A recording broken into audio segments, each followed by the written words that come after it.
est très énervé à côté. Passez-lui le micro parce qu'il va m'accuser d'être un horrible censeur.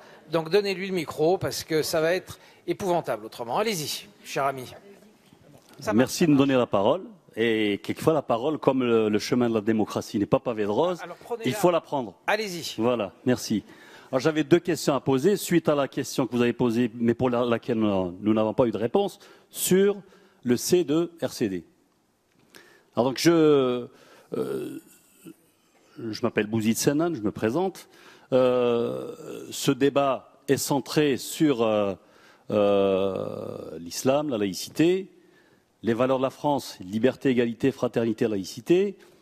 Alors j'ai entendu M. Sidi Ahmed Rosali et d'autres parler naturellement du monde arabo-musulman, du monde arabe, de l'identité de l'Algérie, avec maintenant une reconnaissance de la dimension berbère, des avancées, M. Saïd Sadi a dit. Et alors moi je pose la question de la diversité et de la reconnaissance pleine et entière de la dimension culturelle. Donc et là je repose la question à M. Saïd Sadi sur le C, parce qu'il ne faut pas qu'il y ait de tabou ni sur la laïcité, ni sur les identités profondes des peuples et des nations. Et alors moi je le dis sans je fais partie du Congrès mondial Amazigh et nous sommes une association et j'ai d'autres engagements sur Marseille pour la coopération et le développement. Et depuis 15 ans, au moins, on a fondé ce congrès dans la difficulté pour faire reconnaître la dimension amazigh berbère de l'Afrique du Nord, de l'Algérie, mais non exclusive du reste. Et ces 50 ans sont organisés par les médias et malheureusement, on n'a pas la force de se battre contre des choses acquises. Nos hommes politiques qui parlent encore de pays arabo-musulmans. Nous le contestons, nous le refusons, que ce soit entendu. Donc, question. Et deuxième question, si vous permettez. Rapidement. Nous avons la chance d'avoir M.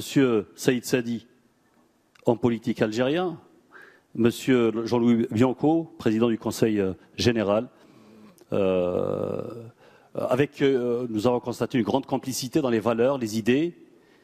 Et nous sommes franco-algériens sur Marseille, engagés dans une démarche qui vise le rapprochement, comme on l'espère ces 50 ans, mais aussi qui vise l'avenir. Alors, je leur pose la question concrètement, faites quelque chose pour rapprocher les collectivités, là où c'est possible, en Algérie et en France et dans le Sud. Alors, je dis souvent que dans la région PACA, il y a à peine quelques communes, je ne parle pas de la région qui a plusieurs accords de coopération, il y a à peine quelques communes jumelées ou qui ont un accord de coopération décentralisé avec l'Algérie. Faites quelque chose et plus avec une grosse volonté politique et nous sommes là pour Merci beaucoup. Alors on va redonner la parole à Sidi Ahmed Ghazali et ensuite nos deux intervenants concluront chacun en reprenant l'ensemble de vos questions. Allez-y rapidement parce qu'on doit rendre la salle dans 10 petites minutes. Hein. Je vais être bref et méfiez-vous des hommes publics qu'on dit je vais être bref. Je veux simplement préciser, peut-être que j'ai été mal compris, ce que j'ai réfuté tout à l'heure. C'est que vous avez constaté tous, on parle du printemps arabe et la seule question qu'on pose pour le printemps arabe, c'est le problème de l'islamisme. Je dis que cette manière de poser les problèmes tente à brouiller les choses et à vraiment occulter les vrais problèmes que nous avons. Ce n'est pas pour éluder la question de la laïcité, non, je ne suis pas pour mettre la poussière sur le tapis. Et je suis entièrement d'accord avec l'idée que, vous savez, quelle est la devise, sur le plan des textes, quelle est la devise de l'Algérie, vous la connaissez? Vous, c'est liberté, égalité, fraternité, et nous. Par le peuple et pour le peuple. C'est-à-dire le gouvernement par le peuple et pour le peuple. Le titre officiel de la République algérienne, c'est la République algérienne démocratique et populaire. Donc, si vous voulez, il y a un certain nombre de questions sur lesquelles, sur le plan institutionnel, il y a déjà la réponse. La démocratie, c'est le gouvernement par le peuple. Mais la réalité n'est pas du tout conforme à cela. Donc, c'est poser les problèmes, si vous voulez, de manière réductrice, c'est-à-dire printemps arabe, hop, la question de l'islamisme, c'est finalement parler comme Kadhafi. La seule chose qu'il a dit, c'est ou moi ou la Qaïda. Comme Moubarak, c'est moi ou c'est l'islamisme, etc., etc. Donc, ne tombons pas dans le piège, hein, dans ce que j'appelle moi le chantage à l'islamisme. Posons les vrais problèmes. Voilà. Merci beaucoup. Vous posez une petite question, c'est par rapport à la corruption en Algérie. Est-ce que vous ne voyez pas que la corruption est un refuge vers l'islamisme? Les gens vont vers l'islamisme parce que c'est un refuge par rapport à la corruption. Également pour M. Bianco, on connaît très bien la jeunesse d'ici. Moi, j'ai vécu en Algérie 25 ans. Je suis musulman, je suis fier de moi, mais je me considère laïque et voilà, je suis musulman comme tout le monde. Les gens, comme tous les musulmans, voilà. Je voulais, excusez-moi, je voulais juste par rapport à la jeunesse d'ici, votre question, qui n'arrive pas à trouver de travail, qui n'arrive pas à être considéré comme tous les Français. Est-ce que vous ne croyez pas que c'est un refuge qu'ils trouvent d'aller vers l'islamisme? Merci beaucoup de votre excellente remarque. Jean-Louis Bianco, 5 minutes. Saïd Saïdi, 5 minutes. On est obligé de s'en tenir là. Jean-Louis Bianco, vous avez la parole. Alors, très brièvement. Très brièvement, moi je reste encore un peu, donc si c'est des questions qui s'adressent à moi, on pourra parler après. Très brièvement, souligner un point qui a été dit ici ou là, c'est qu'en effet, Moubarak et Ben Ali, par exemple, se sont présentés comme des remparts contre l'islamisme, alors qu'ils ont, surtout Moubarak, islamisé la société. C'était aussi un peu ce que disait le docteur Sadi à propos de l'Algérie. Deuxièmement, ce qui est pour moi une très bonne nouvelle de ces mouvements des printemps arabes, on a parlé, à ma connaissance, quasiment jamais, non seulement de Ben Laden et l'Al-Qaïda, mais même pas de la République islamique. C'est l'Iran qui a fait semblant de croire qu'ils étaient aux manettes, et même à Bahreïn, où il y a une forte minorité chiite opprimée par la majorité sunnite, si je fais bref, l'Iran n'a pratiquement joué aucun rôle. Ce que je souhaite pour l'avenir, c'est qu'on puisse poursuivre ce genre de débat, qui est passionnant, qui est fondamental, autour de Marianne, autour des deux rives de la Méditerranée. Je souhaiterais qu'on puisse créer, sans faire un machin comme l'Union pour la Méditerranée, un espace d'échange avec des politiques, des citoyens, des chercheurs, sur comment nous construisons ensemble une laïcité. Et puis pour vous faire rire, un dernier mot pour rappeler effectivement que tous les Arabes ne sont pas musulmans et que tous les musulmans ne sont pas arabes. C'est l'histoire d'un traducteur iranien, je termine sur une note légère, qui raconte que dans son texte, faire l'amour a été remplacé par discussion, sexe par relation amicale, cognac et whisky par boisson. Saïd Sadi, votre conclusion. Bon, question générale et récurrente qui consiste à dire est-ce qu'il faut parler de ceci et pas de cela?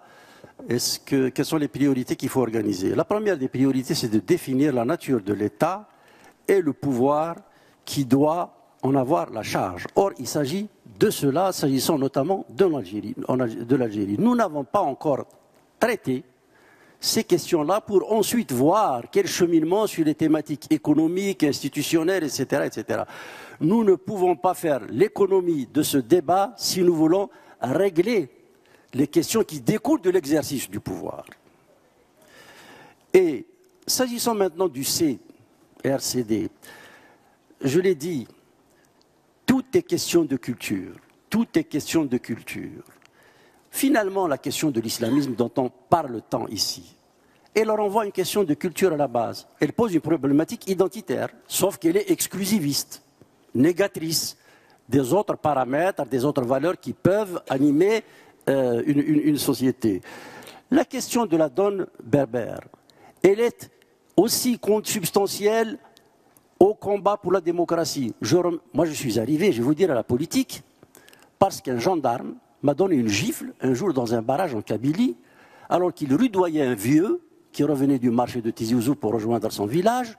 Il ne comprenait pas l'arabe. C'était en 1966. Et j'ai été lui dire, vous n'avez pas le droit de faire ça. Il ne comprend pas, j'ai pris une gifle. J'ai eu d'ailleurs ce soir-là la première nuit en cellule de ma vie. Donc je suis arrivé à la politique par ceci. Mais cette question-là, de grâce, ne la singularisons pas. Ne l'extrayons pas d'un combat plus général qui est celui de la cité démocratique. On parle ici de la question des Kabyles, des Berbères, etc., qui ont été réprimés, stigmatisés, tant et plus. On est d'accord. Mais je reviens du sud algérien. Nous avons une importante communauté noire. Elle est effroyablement discriminée. Effroyablement discriminée. Il y a une infime minorité religieuse chrétienne en Algérie. Ils sont en train de se faire dézinguer. Une fille dernièrement, parce qu'elle avait une Bible, dans le car qu'il a ramené d'Oran vers Tiaret, si j'ai bonne mémoire, a été traînée devant les tribunaux et embastillée. Alors, si jamais chacun vient dire « je n'intègre dans le processus ou l'alternative démocratique que ce qui me convient personnellement, au moment où je m'exprime et que je dois en évacuer tout ce qui peut, d'une manière ou d'une autre, concerner le jeune, le chrétien, parce que je n'en suis pas, ou la femme, parce que je n'en suis pas, nous allons avoir, au mieux, un confetti de prétention démocratique, mais en aucune façon une proposition alternative à l'étouffoir qui, au final, nous élimine les uns après les autres. Alors, puisqu'on parlait de tabou, il y a un vrai problème générationnel en Algérie. Et c'est un peu pour ça que je n'ai pas voulu me représenter, moi, à la tête de mon parti, parce que Sidi Ahmed Ghazali était à notre congrès, je l'ai dit devant les congressistes qui voulaient que je reste, avec ferveur. Il faut se méfier de ces adhésions qui vous assimilent au bonheur, à la vérité, à la... C'est foutu. Quand vous rentrez dans ce truc-là, vous êtes un dictateur potentiel. Donc j'ai dit non. Et tabou pour tabou, je disais donc à Boudiaf, qui voulait que je travaille avec lui, j'ai dit j'espère que vous n'allez pas nous ramener aux sempiternelles histoires de votre génération. Il m'a dit lesquelles? J'ai dit l'État centralisé, j'ai dit la mono-identité, etc. Il m'a dit qu'est-ce que tu veux dire? J'ai dit ben non, l'identité algérienne est composée et de l'islam, et de l'arabité, et de la mazérité, donc de la berbérité, etc. Il m'a dit ceci, le vrai militant, il avait 72 ans, le vrai militant, et il m'a pris en défaut. Il m'a dit, depuis quand tu connais une chaise qui fonctionne sur 3 pattes, et la francité ne fait pas partie de notre identité, c'est lui qui a eu le courage d'intégrer cette donnée-là. Nous parlons en français, nous écrivons souvent en français, une bonne partie de nos institutions fonctionnent en français.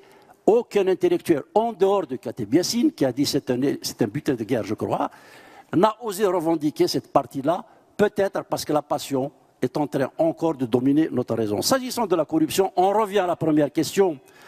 Comment voulez-vous éliminer la corruption lorsque la nature même du système politique présuppose, et Sidi Ahmed Ghazali est bien placé pour le savoir, il a été éliminé du comité central du FLN parce qu'il a refusé de rentrer dans les méandres, il fallait savoir se taire, couvrir, se rendre complice de ceci et de cela.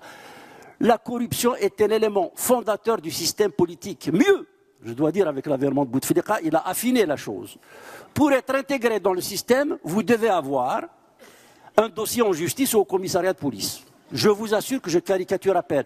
Alors vous ne pouvez pas aborder le problème de la corruption à l'envers. C'est encore une fois la constitution du pouvoir, les conditions de son émergence, de son exercice et de son contrôle qui feront que toutes ces questions-là ne vont pas s'évanouir, mais qu'elles pourront être traitées devant le témoignage du peuple algérien avec le citoyen comme arbitre, et je vous remercie. Alors j'ai vraiment